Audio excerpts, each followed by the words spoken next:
Positive vibes श्रृंखला में आज की हमारी मेहमान है डॉक्टर रीना प्रतीक दवे, जो कि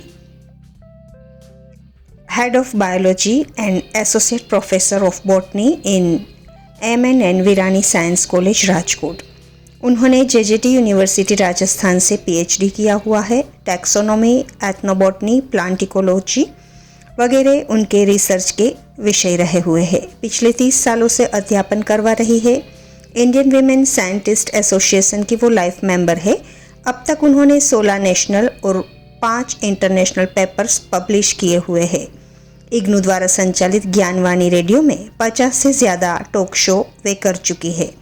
बॉटनी के विषय में उनकी 5 टेक्स्ट बुक भी पब्लिश हो चुकी है। तो आइए सुनते हैं डॉक्टर रीना दवे से उनकी पॉजिटिव स्टोरी। आप सभी श्रोतागण को मेरा प्रसन्नता सभर नमस्कार। यह सत्य है कि जीवन कभी ठहरता नहीं है और सब कुछ कभी खत्म नहीं होता। जबकि कोरोना वायरस जैसे संकटों से जीवन में कभी कभी ऐसे क्षण आते हैं जब लगता है मानो सब खत्म हो रहा हो। मैंने कोरोना संक्रमित समय में इस विषम परिस्थिति की गहराई से जाना और माना भी कि जीवन कितना भी निरर्थक क्यों न लगे, उसमें अतः निहित अर्थ को खोजकर मनुष्य सारे कष्टों को सहन कर बाहर निकल सकता है। विपरीत परिस्थितियों में यह जानना महत्वपूर्ण है कि मानवता के बड़े बड़े जीवन अस्तित्व के संकटों के बीच उजाला को खोजा है। यही मानव इतिहास की विलक्षणता भी है। और जब संकट बड़ा हो तो संघर्ष भी बड़ा अपेक्षित होता है। हमें अपनी सोच को सकारात्मक बना लेना है तो जीवन अपने उद्देश्य की ओर अग्रसर एवं रसमर बन जाएगा। कोरोना वायरस के कारण जीवन में अनेक छेद हो रहे हैं, जिसके कारण अनेक विसंगतियों को जीवन में घुसपैठ करने का मौका मिल रहा है। हमें मात्र उन छेदों को रोकना है। कोरोना वायरस जिन जिन परिस्थितियों में फैल सकता है, उसे सभी परिस्थितियों को, कारणों को हमें रोकने में, हमें अपनी संपूर्ण जागृति के साथ रोकने के लिए सहयोग देना है। कोरोना को परास्त करने की सकारात्मक सोच को जीवन का एक अभिन्न भाग बना लेना है। कोरोना का प्रभाव एवं केवल स्वास्थ्य तक ही सीमित नहीं है। यह प्रभाव सामाजिक, मनोवैज्ञानिक, राजनीतिक और प्रमुख आर्थिक विकास तक विस्तृत हो गई है। कोरोना कहर के बीच हर व्यक्ति स्वयं को असहाय और टूटा सा अनुभव कर रही है। मनुष्य भय, आशंका, निराशा एवं अनिश्चितता जैसी हालतों का सामना कर रहा है। ऐसी स्थिति में इंसान का दैनिक जीवन अनेक कठिनाइयों का सामना कर रहा है। इन जटिल हालातों में कैसे जिए?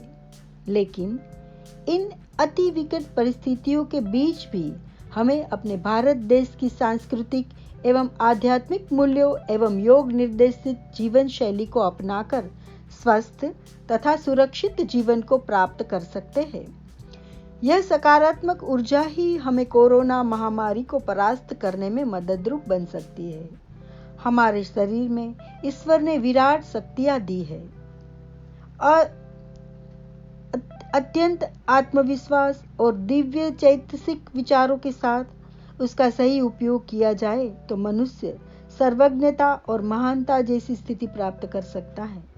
भय से मुक्त होना है, विकट परिस्थितियों का डट कर सामना करना है, संयमित जीवन शैली अपनानी है, पानी ज्यादा पीना है, सरल, सादा, सुपाच्य, सही मात्रा में खुराक लेना है, योग प्राणायाम करना है और दिव्य सकारात्मक ऊर्जा का स्रोत बनना है।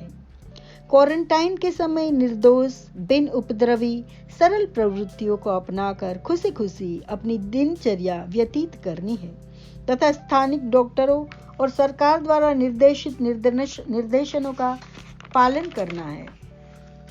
कोई भी परिस्थिति स्थायी स्वरूप से नहीं होती है। यह कोरोना महामारी का समय भी निश्चित रूप से टल जाएगा और समग्र विश्व जल्दी से अति विषम परिस्थिति से मुक्त होकर पुनः स्वस्थ और खुशी से सबर हो जाएगा। सकारात्मक विचार, संयम, अनुशासन एवं कोरोना मुक्त के नीति नियमों से समृद्ध होकर हम सब कोरोना व्याधि एवं अनेक संकटों के बीच भी जीवन आनंदित बना सकते हैं और समाज एवं वैश्विक चेतना के भाग स्वरूप उपयोगी साबित हो सकते हैं। अंत में एक बात बता रही हूँ। एक बार अकबर ने बिरबल से कुछ कहा कि भाई ऐसा लिखो कि जिसे सुनने से ज्यादा खुशी मिले। खुशी में पढ़े तो गम हो और गम में पढ़े तो खुशी हो। तब बिरबल ने लिखा कि ये वक्त भी गुजर जाएगा। अंत में मुदिता योग सेंटर के माध्यम से सकारात्मक ऊर्जा के स्रोत स्वरूप स्वयं श्रीमती अमी भट्ट और डॉक्टर गौरांग व्यास की कार्य की सराहना करते हुए मेरा उनके प्रति आभार प्रकट करती हूँ। आभार।